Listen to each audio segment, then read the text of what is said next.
नमस्कार, मैं नुपुर जारोली जैन आप सभी दर्शकों का अन्नदाता कार्यक्रम में स्वागत करती हूं। किसान मौसम की परवाह किए बिना सभी के लिए अनाज उगाते हैं, जो कि हमारी सबसे बड़ी जरूरत है। यही किसान हमारे देश की अर्थव्यवस्था का निर्माण भी करते हैं और अगर वही गरीब होंगे तो देश की प्रगति नहीं हो पाएगी। ऐसे ही किसानों की प्रगति के लिए हम खेती बाड़ी से जुड़ी बहुत सारी नई लाभकारी जानकारियां हर रोज सुबह लेकर आते हैं। मौन पालन व्यवसाय में विभाजन एक ऐसा कार्य है जिसको किए बिना इस व्यवसाय को आगे नहीं बढ़ा पाएंगे। इसमें हम बक्सों की संख्या बढ़ाते हैं, जिससे शहद उत्पादन बढ़ता है और हमारी आमदनी बढ़ती है। आइए मिलते हैं लखनऊ के सफल मौन पालक निमित सिंह से, जो कि पिछले कई वर्षों से मौन पालन का कार्य कर रहे हैं। देखिए, डिवीजन का मतलब ये चीज होता है किसी भी चीज को भाग करना और 1 से 2 बनाना।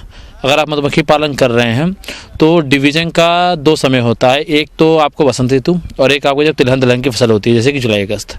मधुमक्खी पालन में सबसे जरूरी होता है छोटी छोटी बातों का ध्यान रखा जाए, नहीं तो मधुमक्खी पालकों को नुकसान उठाना पड़ सकता है। रबी मौसम में फूलों की अधिकता के कारण मधुमक्खियों की संख्या बढ़ती है, तो मधुमक्खियों के बॉक्सों का विभाजन करना जरूरी होता है। ऐसा न किए जाने पर मधुमक्खियां घर छोड़कर भाग जाती हैं। तो आप कैसे करें मधु बॉक्सों का विभाजन, आइए जानते हैं। डिवीजन अगर आप कर रहे हैं तो डिवीजन 2 तरह का होता है। एक होता है डिवीजन मिक्स डिवीजन और एक होता है सिंगल डिवीजन। मिक्स डिवीजन का मतलब ये होगा, अगर आपके एपीयरी में 40 बक्से या 100 बक्से या 200 बक्से हैं तो सारे बक्सों में से एक या 2 या 3 फ्रेम निकाल के आपने मिक्स डिवीजन कर लिया। और एक होता है कि सिंगल डिवीजन, जैसे आपके बक्से 10 फ्रेम के हैं तो आप उसमें से 4 निकाल लिए और उस बक्से को आधे हिस्सों में बांट दिए, या 5 निकाल लिए आधे हिस्सों में बांट लिए। लेकिन जो मेरा अनुभव है वो ये कहता है कि अगर मिक्स डिवीजन आप करते हैं ज़्यादा सक्सेस होता है। वो किसान भाई, आप ऐसे मौनवंशों का ही विभाजन करें जिसमें नर की संख्या पर्याप्त हो। अगर आपने सुपर लगाया है तो सुपर से एक और मौनवंश तैयार कर सकते हैं। एक मौनवंश में अगर 10 फ्रेम हैं तो उसका मिश्रित विभाजन करें। मिक्स डिवीजन आप करते हैं तो ये ध्यान रखना है कि आप जब डिवीजन करने जाएं तो बक्से का गेट पहले बंद कर लीजिए। बक्से का गेट बंद कर लीजिए, आप अपने बक्से को खोलिए, एनालिसिस चार्ट आपने अपने हाथ में लीजिए। अगर आप एनालिसिस चार्ट रखते हैं तो कौन सी कॉलोनी स्ट्रांग है आपकी। जो कॉलोनी स्ट्रांग है उसमें से आप पहला फ्रेम निकालिए, ताज़ा लार्वा के बाद फिर आप पराग का एक फ्रेम निकालिए, फिर आप एक उसमें से ब्रूड का फ्रेम निकालिए, फिर आप उसमें से एक फीड का फ्रेम निकालिए। ऐसे करके आपको 5 फ्रेम तक उस डिवीजन वाली कॉलोनी को ले जाना है। 5 से कम नहीं रखना है और 6 से ज़्यादा नहीं रखना है। 6 से आप ज़्यादा रखेंगे तो अच्छा तो कोई दिक्कत नहीं, बट 6 से ज़्यादा मत रखिए आप। 5 फ्रेम तक आपको रखना है। 5 फ्रेम अगर आप रखते हैं तो वो डिवीजन कॉलोनी सक्सेस होती है। डिवीजन करने के बाद आप उस दिन शाम को उस बक्से को उठा के 4 से 5 किलोमीटर दूरी पर ले जाकर रख दीजिए। जब 4 से 5 किलोमीटर दूरी पर ले जाकर 2 या 3 दिन के लिए आप रख देंगे, कोशिश ये करना है कि जब तक उसमें रानी मेट ना हो जाए तब तक उस बक्से को वहाँ से लेकर मत आइए। लेकिन किसी कारणवश अगर आपको लेकर आना है तो दूसरे दिन उसको उठा के ले आइए। जब आप विभाजन कर देंगे बक्से को तो उसमें जो लार्वा है, ताज़ा लार्वा, उसको सारी मधुमक्खियाँ मिलकर एक्स्ट्रा फीड कराएंगी रॉयल जेली। फिर उसमें क्वीन सेल तैयार होगा। क्वीन सेल 12 से 14 दिन में तैयार होता है। क्वीन सेल तैयार होने के बाद उसमें से रानी मधुमक्खी निकलेगी। रानी मधुमक्खी निकलने के बाद 3 से 4 दिन तक रानी मधुमक्खी बक्से के अंदर रहेगी। फिर अगर मौसम अच्छा है तो रानी मधुमक्खी बाहर मेटिंग होने के लिए जाती है। अगर बाहर रानी मधुमक्खी मेट होने जाती है तो रानी मधुमक्खी जब मेट होकर आएगी तो 2 से 3 दिन के बाद अंडा देने की प्रक्रिया शुरू कर देगी और वो आपका पूर्णतः एक बक्सा बन जाएगा। अगर आपने 40 बक्से से शुरू किए हैं काम करना या 50 बक्से से, तो विभाजन करने के बाद आपके सारे बक्से 1 से 2, 2 से 3 आपके ऐसे बढ़ते चले जाएंगे। अगर साल भर में आप 2 बार एक बक्सों को विभाजन करते हैं तो एक बक्से से 3 बक्सा बहुत आराम से बना सकते हैं और ये आपकी अतिरिक्त आय में जुड़ जाएगा, जो कि आपने 1 बक्से खरीदे और साल के अंत में आपको 3 बक्से मिल जाएंगे। चलिए अब रुख करते हैं अगली कड़ी की तरफ। मसाले वाली फसलों में मिर्च का अपना एक अलग स्थान है। शायद ही कोई ऐसा घर होगा जहां मिर्च का उपयोग नहीं होता हो, इसलिए इसके दाम अधिक बने रहते हैं। जिन किसानों ने मिर्च की फसल लगाई है उसे कीटों से बचाने के लिए कौन कौन से उपायों को अपनाएं, आइए जानते हैं कृषि विश्वविद्यालय पंतनगर के डॉक्टर SN तिवारी से। जब कभी भी आप मिर्च की खेती करने जाते हैं, चाहे सामान्य मिर्च की हो या शिमला मिर्च की हो, आप उसमें विभिन्न प्रकार के कीड़े मकोड़े और बीमारियों का आक्रमण हो जाता है, जिससे आपकी फसल अच्छी नहीं हो पाती और आपको इसमें काफ़ी नुकसान भी झेलना पड़ता है। तो सबसे पहले बात आती है कि किसान मिर्च की फसल में लगने वाले कीट एवं रोगों को पहचाने कैसे। इस हेतु जानकारी के लिए मिलते हैं इसमें 2 या 3 प्रकार के कीड़े और बीमारियां ऐसी होती हैं जिनको ज़्यादा नुकसान आपकी फसल को होता है, और ये देखा गया है कि इसमें जो मुख्य बीमारी आती है उसको फैलाने में कीट का ही हाथ है। मिर्च में आप देखिए, शिमला मिर्च हो या कोई सामान्य मिर्च हो, इसमें मुख्य रूप से 3 प्रकार के कीड़ों का प्रकोप होता है। आपने कभी कभी देखा होगा कि मिर्च की पत्तियां ऊपर की ओर मुड़ने लगती हैं, और कभी आपने देखा होगा कि मिर्च की पत्तियां नीचे की ओर मुड़ने लगती है। कभी आपने देखा होगा कि मिर्च की पत्तियां कोड़ी हो जाती हैं और फिर पीली हो जाती हैं। मिर्च में आप देखिए, शिमला मिर्च हो या कोई सामान्य मिर्च हो, इसमें मुख्य रूप से 3 प्रकार के कीड़ों का प्रकोप होता है। मिर्च की फसल को नुकसान पहुंचाने वाले कीटों की समय रहते किसान अपने स्तर पर नियंत्रण किस तरह करें और कीटों के प्रकोप से बचाव के लिए कौन कौन से उपायों को अपनाएं, इस बारे में सुझाव के लिए मिलते हैं। अगर पत्तियां ऊपर की ओर मुड़ रही है, इसका मतलब आपकी फसल में थ्रिप्स का प्रकोप हुआ है। मिर्च का थ्रिप्स जो है एक इसका प्रमुख कीट है, और जब कभी भी इसका प्रकोप होता है तो मिर्च की पत्तियां ऊपर की ओर मुड़ने लगती हैं। तो जब आपके खेत में इस प्रकार का प्रकोप दिखाई दे तो आपको तुरंत, एक तो इमामेक्टिन बेंजोएट जो बहुत प्रसिद्ध दवा है 5SG, ये दवा बहुत कारगर होती है और कई कीटों के लिए इसको काफ़ी उपयोगी माना गया है। तो 200 ग्राम मात्रा प्रति हेक्टेयर की दर से अगर आप इसका प्रयोग करते हैं तो मिर्च में थ्रिप्स का प्रकोप कम हो जाएगा। इसके साथ साथ कुछ अन्य कीटों का भी नियंत्रण इससे हो जाएगा। इसमें कोई फल बेधक कीट लगता है या कोई अन्य कीट लगता है तो भी उसका नियंत्रण हो जाएगा। दूसरा बात, जैसे मैंने आपको बताया कि कुछ किसान भाइयों के खेतों में नीचे की ओर पत्तियां मुड़ने लगती है, तो अगर आपकी पत्तियां नीचे की ओर मुड़ रही है, इसका मतलब है कि आपके खेत में माइट का प्रकोप हो गया है। माइट भी एक ऐसा प्राणी है जिससे आपकी फसल को काफ़ी नुकसान पहुंचता है। अगर आपने इमामेक्टिन बेंजोएट छिड़क रखा है तो आपके खेत में फिर माइट का भी प्रकोप नहीं होगा।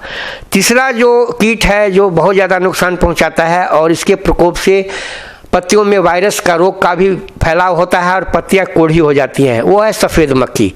सफ़ेद मक्खी एक बहुत छोटे छोटे कीट होते हैं जो कि इस कुल की सभी सब्जियों पर लगते हैं, जैसे आलू हो गया, बैगन हो गया, टमाटर हो गया, मिर्च, ये सभी एक कुल की सब्जियां हैं। इन सभी पर व्हाइट फ्लाई का प्रकोप होता है और ये कीट बहुत ही छोटे होते हैं, आपको नंगी आंख से नहीं दिखा देते हैं। ये पत्तियों से रस चूस करके पत्तियों को नुकसान पहुंचाते हैं और साथ साथ ये वायरस को भी फैलाते हैं। तो इससे वायरस के फैलने से पत्तियों को और फसल को काफ़ी नुकसान होता है और पत्तियां कोढ़ी हो जाती हैं, थोड़ी मुड़ जाती हैं। तो जहाँ कहीं भी आपकी पत्तियां कोढ़ी हो रही हो या पीली हो रही हो, इसका मतलब व्हाइट फ्लाई का प्रकोप हो गया। जब कभी भी आपके खेत में एक पौधे पर दिखाई दे तो उस पौधे को उखाड़ करके और ज़मीन में गाड़ दीजिए, नष्ट कर दीजिए, क्योंकि सफ़ेद मक्खी उसी रोग ग्रसित पौधे से वायरस को लेकर के दूसरे स्वस्थ पौधे में पहुँचाती है। जब कभी भी आपको इस प्रकार के पौधे दिखाई दें तो प्रारंभिक अवस्था में ही नष्ट कर दीजिए। जब आपको लगे कि आपके खेत में 1-2 पौधों में, बाहर ये सिम्टम 1-2 पौधों में ही आता है, पत्तियां कोढ़ी हो रही हैं या पीली हो रही है, तो एक दवा आप लिख लीजिए, पायरिप्रॉक्सीफेन 5% और फेनप्रेपोथिन 15 EC। ये दवा बहुत ही कारगर है, पायरिप्रॉक्सीफेन और फेनप्रेपोथिन का मिक्सचर। ये दवा लगभग 750 ml प्रति हेक्टेयर लगती है। 750 ml दवा को अगर आप 500 लीटर पानी में अच्छी प्रकार से छिड़काव कर देंगे प्रारंभिक अवस्था में, तो फिर व्हाइट फ्लाई का प्रकोप आपके खेतों में नहीं बढ़ने पाएगा। और जब आपके फसल में फल लगने लगते हैं, उसमें विभिन्न प्रकार के फल बेधक कीड़ों का भी प्रकोप होता है, जो फलों को छेद करके, विशेषकर शिमला मिर्च के फलों को छेद करके उसे नष्ट कर देते हैं। तो जहाँ कहीं भी फल बेधक का प्रकोप आपको दिखाई दे तो सबसे अच्छी दवा है क्लोरांट्रा नीलीप्रोले। क्लोरांट्रा नीलीप्रोले 18.5 SC जो नाम की दवा है, वो 150 मिलीलीटर दवा को 500 लीटर पानी में घोल करके अगर आप प्रति हेक्टेयर छिड़काव कर देते हैं एक बार, तो आपके खेत में फल बेधक की भी समस्या खत्म हो जाएगी। लेकिन आपको विशेषकर इन कीटों के नियंत्रण में ये ध्यान देना है कि दवाओं का प्रयोग समुचित रूप से किया जाए। इसमें से किसी भी एक दवा को एक बार ही छिड़काव करना चाहिए। किसी भी एक दवा को बार बार छिड़काव करने से कीड़ों में प्रतिरोधक क्षमता पैदा हो जाती है। तो विशेषकर आप इस बात का ध्यान रखें, जो दवा आपको बताई गई है ये सभी दवाएं भारत सरकार द्वारा अनुमोदित है मिर्च में प्रयोग के लिए। तो आप इन्हीं दवाओं का प्रयोग कीजिए, जो मात्रा बताई गई है उसी मात्रा में प्रयोग कीजिए। तो अगर सभी समय पर समुचित दवाओं का प्रयोग करेंगे तो निश्चित रूप से आपके खेतों में कम से कम समस्या आएगी और आपको आपकी आय में बढ़ोतरी होगी विभिन्न प्रकार के सब्जियों विशेषकर मिर्च के उत्पादन से। बढ़ते हैं अगली प्रस्तुति की तरफ। मौसम के अनुसार प्रबंधनों पर ही टिकी है आपकी खेतीबाड़ी, इसलिए मौसम पूर्वानुमान और उस पर आधारित साप्ताहिक कृषि सलाह इस प्रकार है।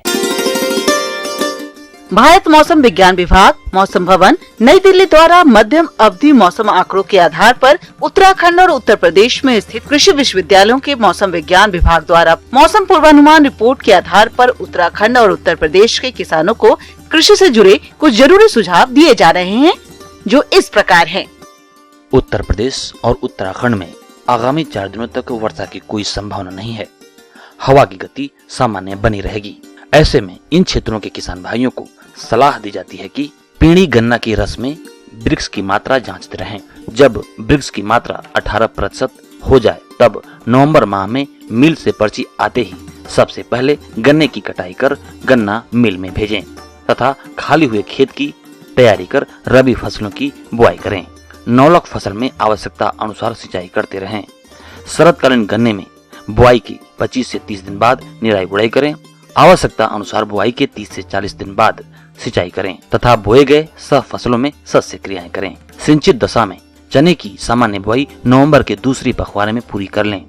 चना की उन्नतशील किस्में पूसा 256, के 850, अवरोधी, पंतजी 114, पंतजी 186, पंत काबुली चना 1 आदि की बुआई सिंचित दशा में 45 सेंटीमीटर की दूरी पर बनी लाइनों में 6 से 8 सेंटीमीटर गहराई पर करें। फसल को बीज जनित रोगों से बचाने के लिए बुआई से पहले 1 ग्राम कार्बेंडाजिम और 2 ग्राम थायरम के मिश्रण से प्रति किलोग्राम बीज को उपचारित अवश्य करें।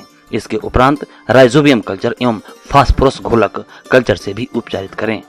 बुआई से पहले खेत में 100 से 110 किलोग्राम डीएपी और 45 से 50 किलोग्राम म्यूरेट ऑफ पोटाश प्रति हेक्टेयर की दर से प्रयोग करें। मूली की बुआई वर्ष भर चलती रहती है। यूरोपियन किस्मों हेतु 6 से 8 किलोग्राम बीज और एशियन किस्मों हेतु 10 से 12 किलोग्राम बीज प्रति हेक्टेयर की दर से आवश्यकता होती है। आने वाले 4 दिनों के दौरान मौसम आमतौर पर शुष्क रहने की संभावना को देखते हुए किसान भाई सब्जियों की फसलों में आवश्यकता अनुसार निराई गुड़ाई का कार्य करते रहें तथा फसलों में सिंचाई का कार्य करें। बैंगन में फल और प्ररोह विधक कीट का प्रकोप देखा जा रहा है, अतः किसान भाई इससे बचाव हेतु इमामेक्टिन बेंजोएट 5 SG की 1 ग्राम मात्रा प्रति लीटर पानी की दर से घोलकर छिड़काव करें तथा दवा छिड़काव करने के बाद 7 दिन तक सब्जियों की तुड़ाई न करें। न्यूनतम तापमान में हो रही लगातार गिरावट से मिली बग कीट के बच्चे भूमि से निकलकर आम, अमरूद, आंवला के तनों से होकर पौधों पर चढ़ते हैं। इन्हें रोकने के लिए भूमि से 1 मीटर की ऊंचाई पर 25 से 30 सेंटीमीटर चौड़ी अल्काथीन की पट्टी लगाएं। अमरूद के पेड़ों में छाल खाने वाले कीटों की रोकथाम हेतु डाइक्लोरोवास 1 मिलीलीटर प्रति लीटर पानी की दर से घोल बनाकर छेदों में भरकर चिकनी मिट्टी से लेप लगा दें।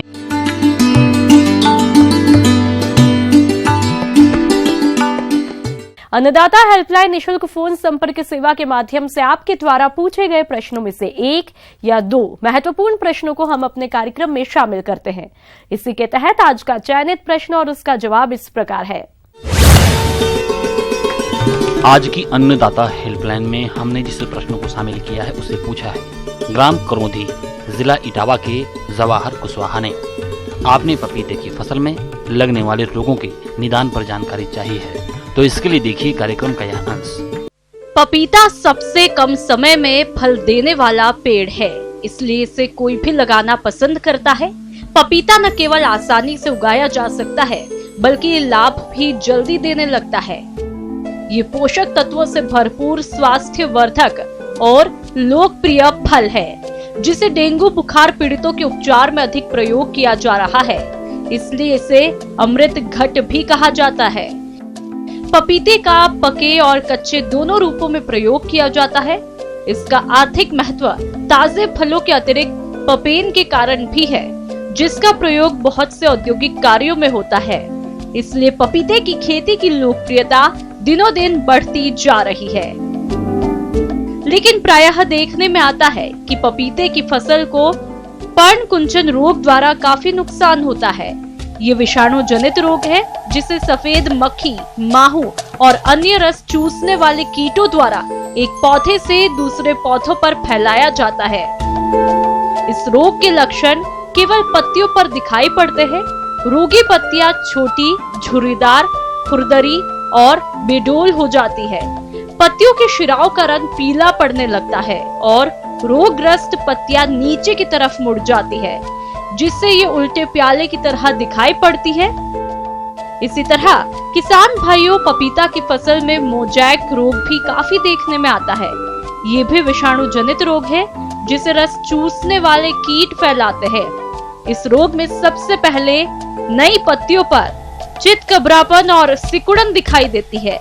ऐसी पत्तियां आकार में छोटी हो जाती है, पौधे के डंठल छोटे रह जाते हैं और पौधे की वृद्धि भी रुक जाती है, जिससे पौधे की पत्तियां गिरने लगती है। इस तरह किसान भाइयों, रोगों से बचने के लिए हमें इसकी खेती करने से पूर्व ही कुछ बातों को ध्यान में रखना होगा, जैसे कि इसकी खेती के लिए रोगरोधी किस्मों का चयन करना चाहिए और जो हम बीज लाए वह किसी प्रमाणित संस्था से ही लाए और नर्सरी को लो टनल पॉलीहाउस में ही तैयार करें, जिससे बाहर से विषाणु रोग के नर्सरी पॉट में आने की संभावना कम हो जाएगी। इसके अलावा पपीते की फसल में साफ सफाई का ध्यान रखें। यदि किसान भाइयों इन रोगों के लक्षण खड़ी फसल में दिखाई दे रहे हैं तो आप रोगग्रस्त पौधे को उखाड़कर नष्ट करें। और इसके अलावा इन रोगों को फैलाने वाले रस चूसक कीटों के नियंत्रण के लिए नीम तेल 5 मिलीलीटर प्रति लीटर पानी की दर से घोल बनाकर फसल पर छिड़काव करें।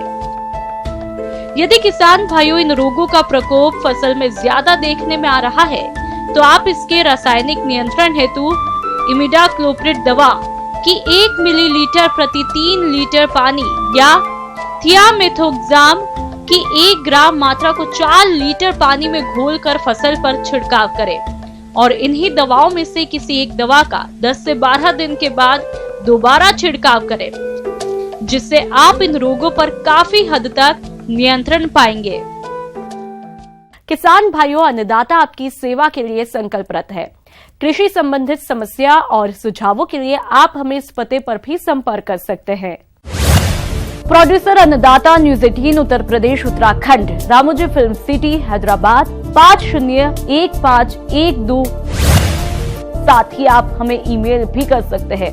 हमारा ईमेल है p18annadaata@nw18.com। इसके अतिरिक्त आप हमें निःशुल्क हेल्पलाइन नंबर 180041921555 पर सोमवार से शनिवार सुबह 10 से शाम 4 बजे के बीच संपर्क कर सकते हैं।